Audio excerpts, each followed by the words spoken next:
I'm so busted. Nate says Mom looked like she wanted to kill me on the ride home last night, but I'm still alive, so it was worth it. What a night. Went to my first high school football game. We got there really early because Nate wanted to sit right in front of the cheerleaders. We could see their nipples all perked up in the cold air. We bought some 7-Ups at the snack stand, and then Nate took out this bottle of vodka from his jacket pocket. He said he swiped it from his mom. At first, I felt like my mouth was on fire, but after a few sips, I sort of got used to it. Gina sat right next to me. First, she came up behind me and covered my eyes. As soon as she said, "Guess who?" in her sweet high voice, I knew it was her. I said, "Principal Craterface?" And Gina cracked up. When she laughed, her boobs moved up and down against my back. I think it was her boobs. I'm pretty sure I felt them. She was dressed all cute, in this tight little furry sweater that didn't even go to her waist. And she had noisy bracelets all over her arm. She smelled like an orange grove. Either she'd just eaten a lot of citrus fruit, or she had on really strong perfume. She was with Heather Cavass, a total babe who looks like Reese Witherspoon, minus the chin. Heather's like, "Don't they call you Storky?" Which nearly ruined my night until Nate said, "He's Mike to us friends." And she goes, "Okay, Mike." Nate gave a cup to Gina. She took a gulp and said, "Ooh, vodka and 7. Like she's been drinking these things for years. I couldn't believe it was Gina. Sydney Holland from Spanish class and another girl, Miranda something, sat behind us. Miranda whispered that we were lowlifes and tried to get Sydney to move away from us. I like being called lowlife, especially compared to Storky. I like Sydney, too.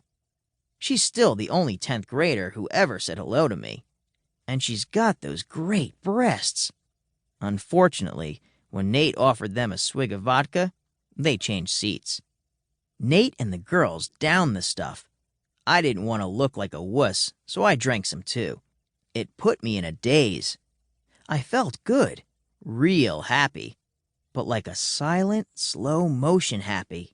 I probably had this stupid grin across my face all night, like those people who get picked to come on down on The Price is Right. Hunk sat on the bench the whole first half of the game. Gina goes, "I'm cold." And like a moron, I gave her this little pat on the shoulder. Then Nate takes off his jacket and passes it over me to her. I wish I'd thought of that. I asked Heather if she wanted to wear my jacket, but she didn't. Besides the jacket thing, I was thinking it was about the greatest night of my life. Hanging with Nate, staring at cheerleaders bouncing around right in front of me, sitting next to Gina, who was all pink and giggly from the booze. Things went downhill after halftime. Hunk ran onto the field, and Gina started jumping like crazy. Her bracelets clanged against each other, making a racket.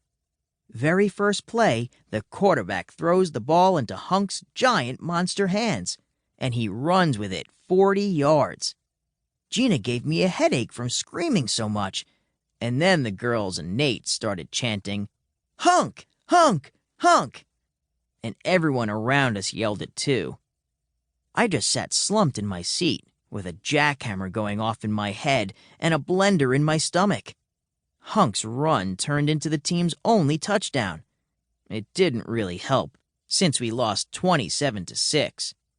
But it still made Hunk the big star of our lame team. Gina tossed Nate his jacket and ran toward the field as soon as the game ended, with Heather following after her. Nate goes, "I'm in love." And I said, "Gina's mine." She wasn't. She isn't. She never was. But a drunk guy can dream, right? Then Nate said, "I mean Heather. She's hot." And I nodded, which powered up the jackhammer inside my head. I kept stumbling as I made my way out of the bleachers. I fell once, onto what looked like 2 irate state wrestling champions, or maybe 1 national champ. Everything was blurry. I think the only reason I didn't get killed is because Nate told them, I was about to blow chow. I owe him big. The setting for my stomach blender had sped up to pulverize, and the bathroom was like 100 people away. So I lurched through the parking lot to the nearest trash can and puked my guts out. Nate caught up with me, laughed, and called me a lightweight.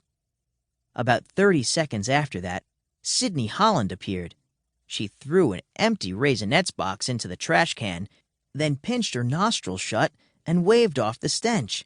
"That's disgusting," I said. "Who did that?" She either glared at me or winked at me. I was too blotto to tell, before walking away. I hope it was a wink. If Sydney Holland knew I Ralphed, she'd definitely think I was a lowlife.